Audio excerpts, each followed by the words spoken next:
Cerita berlanjut memperlihatkan proses memasukkan beberapa peserta yang telah tewas ke dalam peti jenazah. Ali, pemuda India yang sopan, kini sudah tewas. Para pemain yang berhasil dari game babak keempat kini beristirahat di barak. Para pemain tersebut kaget melihat Minyon yang sedang tidur beristirahat. Rupanya karena Minyon tidak mendapatkan tim untuk bermain, dia pun dianggap sebagai anak yang dikucilkan, sehingga dia otomatis langsung lolos dari babak keempat dan bisa mengikuti game babak selanjutnya. Sebyok, Gi-hun dan juga peserta nomor 69 masih sangat sedih karena kejadian di babak keempat. Pemain nomor 69 yang telah kehilangan istrinya di babak keempat membuatnya sangat depresi. Dan dia pun kemudian mengajak pemain lain untuk menghentikan game babak ini. Namun Sang Woo mengatakan bahwa rasa bersalah semua orang dari kejadian di babak keempat tidak akan merubah apapun. Dan mereka pun harus tetap melanjutkan permainan selanjutnya. Pria nomor 69 yang masih sangat sedih, kemudian saat malam hari dia pun memilih untuk gantung diri karena dihantui rasa bersalah atas kematian istrinya. Di sisi lain, frontman sedang mempersiapkan kedatangan tamu VIP sambil tetap mencari keberadaan detektif Huang. Para staf kemudian menemukan jasad staf nomor 29 yang asli yang telah hanyut di laut, dan mereka pun menemukan ID card detektif Huang. Akhirnya tamu VIP pun tiba. Mereka mengenakan topeng emas berbentuk hewan. Sambil menikmati minuman, mereka bertaruh untuk beberapa peserta yang masih tersisa. Para tamu VIP ini adalah beberapa orang asing yang sengaja diundang untuk menikmati game dengan menonton secara langsung. Detektif Huang kini menyamar sebagai pelayan para tamu VIP dan merekam semua kegiatan di ruang VIP. Di sisi lain, kematian peserta nomor 69 membuat jumlah peserta tersisa 16 orang. Babak kelima pun segera dimulai. Setiap peserta diberikan kesempatan memilih nomor dada 1-16. Mereka tidak mengetahui arti dari nomor-nomor tersebut. Beberapa peserta memilih nomor tengah, dan sekarang tersisa nomor di awal dan juga di akhir. Gi-hun yang ragu-ragu akhirnya tersisa nomor 1 dan 16 saja. Karena seorang pemain lain menginginkan nomor 1, akhirnya Gi-hun mendapatkan nomor 16. Setelah semua peserta selesai memilih, mereka pun dibawa ke ruangan game selanjutnya. Ruangan game babak kelima ini didesain seperti tempat sirkus yang amat besar.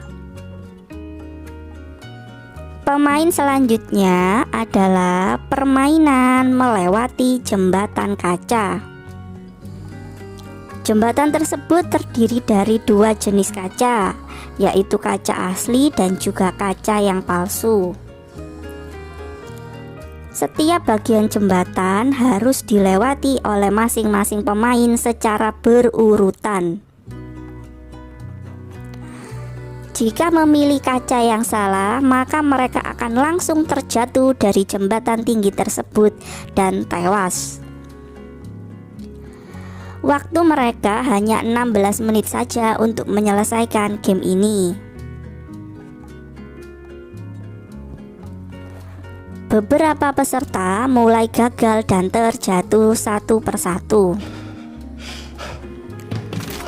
Saat peserta nomor 62, dia sedikit berhasil karena kemampuan matematika yang ia miliki. Dia melompat dengan cepat 3 jembatan sekaligus, namun gagal di lompatan terakhir. Gi-hun yang sangat gugup hampir saja memilih kaca yang salah di awal dia melangkah. Namun berkat bantuan Se-byok, akhirnya Gi-hun bisa memilih kaca yang benar. Kini giliran Doksu yang memimpin di depan.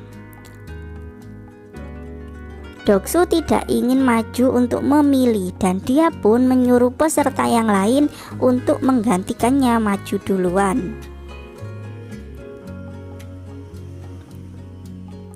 Di sisi lain, saat detektif Huang menyamar, rupanya tamu VIP yang ia layani adalah seorang penyuka sesama jenis. Dan ia pun tertarik melihat mata detektif Huang yang sangat indah. Tamu VIP tersebut mengajak detektif Huang ke sebuah ruangan untuk melayani nafsu nakalnya.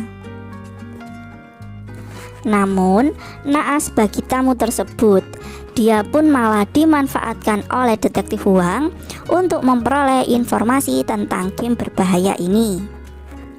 Dan setelah mendapatkan informasi, detektif Huang membuat tamu VIP tersebut pingsan dan kemudian meninggalkannya.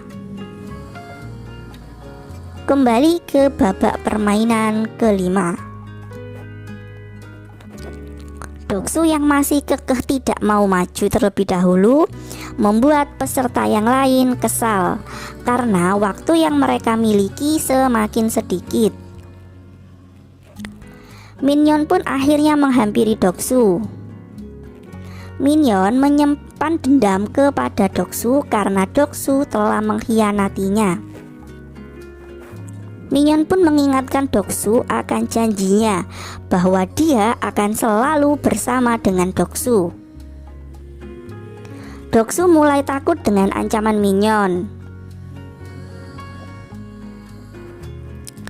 Minyon kemudian memeluk Doksu dengan sangat erat dan kemudian menjatuhkan dirinya dari jembatan tersebut.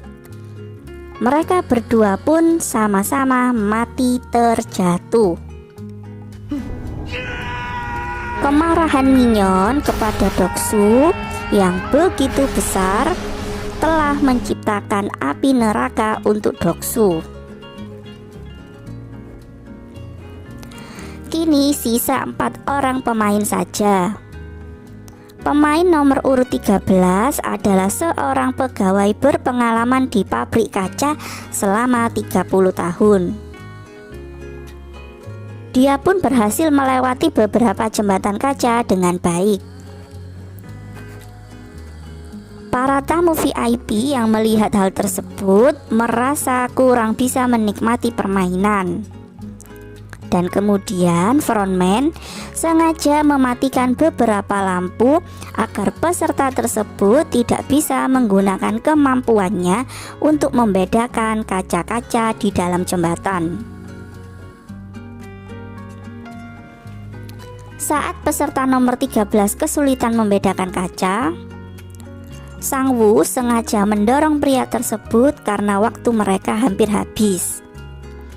Akhirnya, Sang Woo, Se-byok, dan juga Gi-hun bisa melewati jembatan kaca sampai akhir. Setelah mereka bertiga sampai di ujung jembatan, kemudian panitia sengaja meledakkan semua jembatan kaca tersebut.